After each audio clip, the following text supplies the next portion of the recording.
रावण सिर्फ एक राक्षस नहीं था, बल्कि एक महान ज्ञानी, शक्तिशाली योद्धा और कला प्रेमी भी था। लेकिन उसकी सबसे अनोखी पहचान उसके 10 सिर थे। ये 10 सिर केवल शारीरिक शक्ति का प्रतीक नहीं थे, बल्कि उसकी भावनाओं, गुणों और कमजोरियों का भी प्रतिनिधित्व करते थे।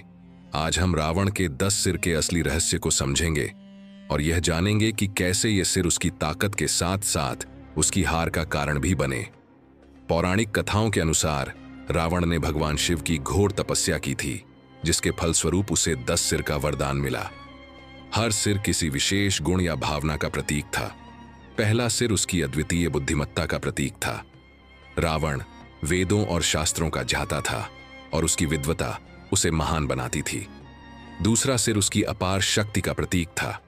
वह अपने बल के कारण देवताओं को भी पराजित कर चुका था। तीसरा सिर कला और संगीत के प्रति उसके प्रेम का प्रतीक था। रावण ने शिव को प्रसन्न करने के लिए अपनी वीणा से दिव्य संगीत प्रस्तुत किया था। चौथा सिर क्रोध का प्रतीक था।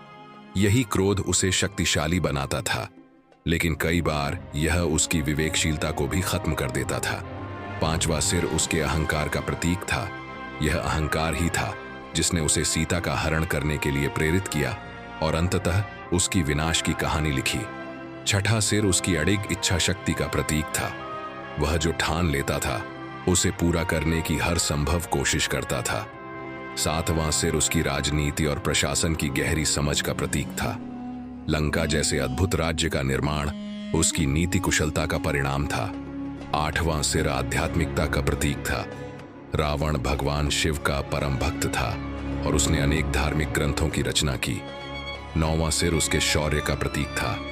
उसकी वीरता और साहस ने उसे अद्वितीय बनाया। लेकिन 10वां सिर उसकी इच्छाओं और लालच का प्रतीक था, जिसने उसे विनाश की ओर धकेल दिया। इन 10 सिरों का गहरा प्रतीकात्मक अर्थ है। वे हमें यह बताते हैं कि हर इंसान में अच्छाई और बुराई दोनों होती हैं।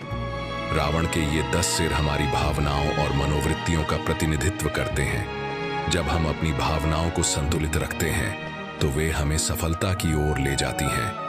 लेकिन अगर हम इन्हें नियंत्रित नहीं कर पाते तो वे हमारे पतन का कारण बन सकती हैं। रावण के 10 सिर ने उसकी पहचान को महान बनाया, लेकिन उसके अहंकार, क्रोध और लालच ने उसे अंततः पराजय की ओर धकेल दिया। उसकी कहानी हमें यह सिखाती है कि अपनी भावनाओं और गुणों को संतुलित करना कितना महत्वपूर्ण है।